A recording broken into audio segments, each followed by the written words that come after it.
गोरेगावकरांनो नमस्कार. मी Amit Joshi I love Goregaon बंद आहे बिंदासाईच्या माध्यमातून आज बुधवार फक्त गोरेगावचा विषय घेऊन तुमच्यासाठी आलोय. 2-3 दिवसापूर्वी 60 ते 65 वर्षाचं म्हणजे ज्येष्ठ नागरिक असलेल्या एक दाम्पत्य मला विवेक विद्यालयाच्या इथे भेटलं.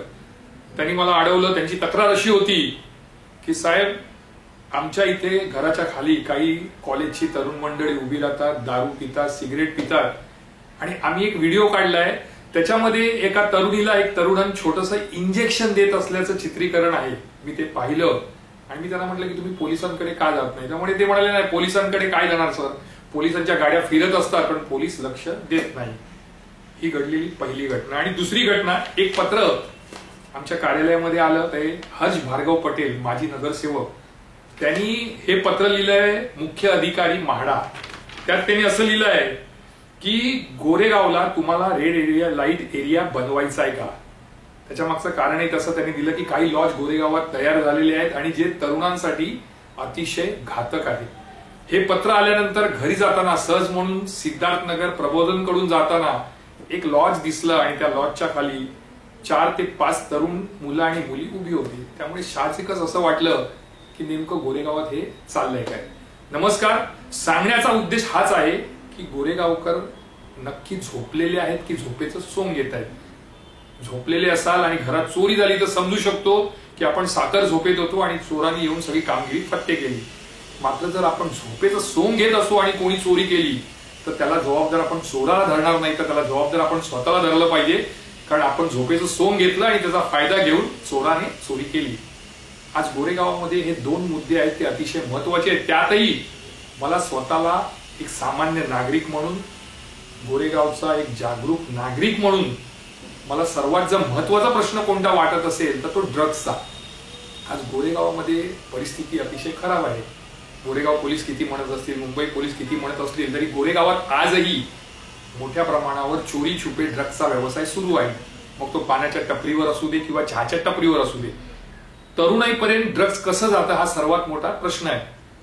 मी कोणत्याही कॉलेजची नावं घेणार नाही, पण आज गोरेगावात 7 ते 8 कॉलेज अशी आहेत की तिथे बाहेर ड्रग्सचे व्यापारी जे एजंट असतात ते फिरत असतात, आपले सावज शोधत असतात. सावज मिळालं तर त्यांना ते ड्रग्स देत असतात. अगदी मोठं ड्रग्स नाही, पण सिगरेट मधून किंवा इंजेक्शन मधून हे ड्रग्स घेणारी तरुणाई आज गोरेगावात मोठ्या प्रमाणावर आहे. इतकंच नाही तर अश्लीलपणा करणारे, आज जसं विवेक विद्यालय कॉलेज आहे तेथील नागरिकांनी गोरेगाव पोलीस ठाण्याला पत्र 2 ते 3 वेळा लिहिली की तरुणाई आमच्याकडे उभी राहते, सतत सिगरेट पिते, दारू पिते, अश्लील चाळे करतात. कित्येकदा हे हात असे मळतात, त्यामुळे ते ड्रग्स घेतात की काय असा आम्हाला संशय आहे.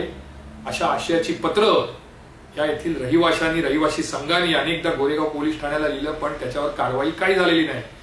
तरुणांवर कारवाई करा असं कोणी म्हणणार नाही, कारण तरुण आहे, त्यांचं भवितव्य आहे, ते त्यांना घडवायचं आहे.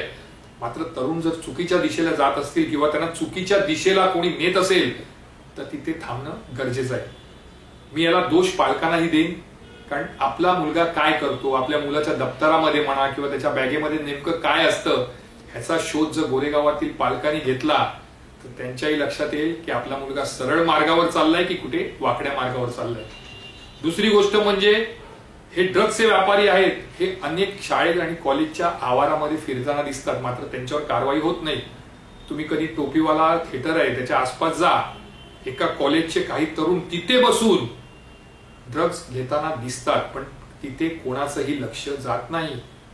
आज गोरेगावकरांना सर्वांना माहिती आहे की ड्रग्सचा व्यवसाय गोरेगावात चालतो, अनेक कॉलेजच्या बाहेर चालतो.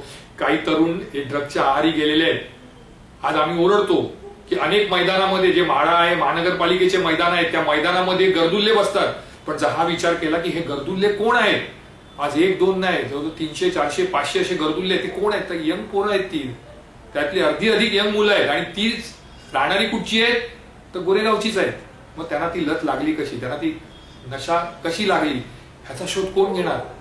गोरेगावकरांना काही पडलेलं नाही. गोरेगावकर फक्त ओरडतात, गप्प बसतात, राजकारण्यांवर सगळं सोडून देतात. पण मला असं वाटतं की राजकारण्यांवर सोडता कामा नये, कारण राजकारण अशा गोष्टींमध्ये दुर्लक्ष करतात, त्यांना अशा गोष्टींमध्ये इंटरेस्ट नाही. मला आज सांगा, सोशल मीडिया बांधर किती आहेत गोरेगावात. भाजपचे आहेत, मनसेचे आहेत, शिंदे गटाचे आहेत, ठाकरे गटाचे आहेत. हे दिवसातून 15 वेळा पोस्ट टाकतात, पण काय टाकतात, देशाचे टाकतात. अरे आईला तुम्ही गोरेगावचं टाका ना, गोरेगावमध्ये काय प्रॉब्लेम आहे, गोरेगावमध्ये काय समस्या आहे, मग घाबरता का तुम्ही? जर तुम्ही खरंच सोशल मीडियावर जनजागृती करण्याचं काम करता, तुम्ही गोरेगावात राहता, तर मग तुम्ही गोरेगावच्या समस्या का मांडत नाही, कशाला घाबरता? हे राजकारणी कधीच अशा भानगडीत पडणार नाही, शांत बसतात आणि फक्त जेव्हा मतदानाचा दिवस येतात तेव्हा लोकांकडे मतं मागायला येतात. आता दुसरी गोष्ट आपण घेऊया लॉजची. लॉजच्या बाबतीमध्ये असं आहे की आज गोरेगावमध्ये 15 पेक्षा अधिक बेकायदेशीर लॉज सुरू झाले. आता ते बेकायदेशीर आहे कायदेशीर आहे याच्याशी आपल्याला काही घेणं देणं नाही. मात्र अशा लॉजमध्ये जर कॉर्पोरेट क्षेत्रातील लोक येऊन राहत असतील किंवा याचा वापर कॉर्पोरेट क्षेत्रासाठी होत असेल तर त्याला आपल्याला आक्षेप घेण्याचं कारण नाही. कारण तो व्यवसाय आहे, ते करत असतील. लाखो रुपये त्यांनी म्हाडाला चाललेले आहेत, राजकारण्यांना चाललेले आहेत, भुरट्या पत्रकारांना दिले आहेत, तक्रारदारांना दिले आहेत आणि त्यानंतर हे उभे राहिलेले आहेत. मात्र या लॉजच्या आड जर काही बेकायदेशीर धंदे होत असतील, या लॉजमध्ये बसून जर जुगार खेळला जात असेल, इथे बेटिंग केलं जात असेल, ही लॉजमध्ये 1.5 आणि 2 तासासाठी तरुणाईला जर भाड्यावर हे लॉज दिले जात असतील तर ते अत्यंत घातक आहे. मग गोरेगावात रेड लाईट व्हायला वेळ लागणार नाही. गोरेगावचा रेड लाईट एरिया होणार हे 100%. आज नागरिक जोरजोराने ओरडतात, अनेक नागरिकांनी तक्रारी केल्या आहेत, पोलीस ठाण्यात केल्या आहेत, म्हाडात केल्या आहेत, पण त्याचा कोणताही परिणाम ना म्हाडाच्या अधिकाऱ्यावर झालाय ना राजकारण्यांवर झालाय. त्याला कारणही तसंच आहे की जेव्हा हे लॉज उभे राहिले तेव्हा लाखो रुपये म्हाडाच्या अधिकाऱ्यांनी घेतलेले आहेत, पोलिसांनी घेतलेले आहेत, राजकारण्यांनी घेतलेले आहेत. त्यामुळे कोणी पुढे येणार नाही. मात्र या ज्या 2 घटना आहेत, एक म्हणजे ड्रग्ज जो छुपा व्यवसाय गोरेगावात सुरू आहे, तरुणाई या ड्रग्जच्या विळख्यात अडकत चाललेली आहे, आणि दुसरी गोष्ट हे बेकायदेशीर लॉज. या 2 गोष्टी गोरेगावकरांनी अतिशय गांभीर्याने घेतल्या पाहिजे. त्याच्या विरोधात आवाज उठवला पाहिजे. किमान सगळीकडे या चर्चा सुरू झाल्या पाहिजे. कारण जेव्हा गोरेगावकरांमध्ये आपापसात चर्चा सुरू होईल तेव्हा ही चर्चा पोलीस आणि म्हाडाच्या किंवा राजकारण्यांच्या कानावर पडेल आणि किमान या 2 गोष्टीवर अंकुश लागेल. एक वेळ बेकायदेशीर लॉज आहे, त्या बाबतीत काय निर्णय घ्यायचा तो म्हाडा घेईल, पोलीस घेतील. हप्तेबाजी काय करतात, काय करायचं तो त्यांचा प्रश्न आहे, हे दुय्यम गोष्ट आहे. पण सर्वात महत्वाची गोष्ट आहे ही ड्रग्जची. तरुणाई आहे, एक सामान्य नागरिक, एक जागृत नागरिक, एक पत्रकार म्हणून मला असं वाटतं की गोरेगावच्या तरुणाईने याच्यापासून लांब राहायला हवं. पालकांनी काळजी घेतली पाहिजे की आपला मुलगा जर कुठे वाकड्या दिशेला चालत असेल, एखाद्या चहाच्या टपरीवर बसून किंवा एखाद्या पानाच्या टपरीवर जाऊन जर तो अशा पद्धतीने ड्रग्जचं सेवन करत असेल तर ते निश्चितपणे घातक आहे. दुसरी गोष्ट, जर एखाद्या कॉलेजच्या मुलांचा तेथील रहिवाशांना त्रास होत असेल तर कॉलेजच्या प्रशासनाने दखल घ्यायला पाहिजे.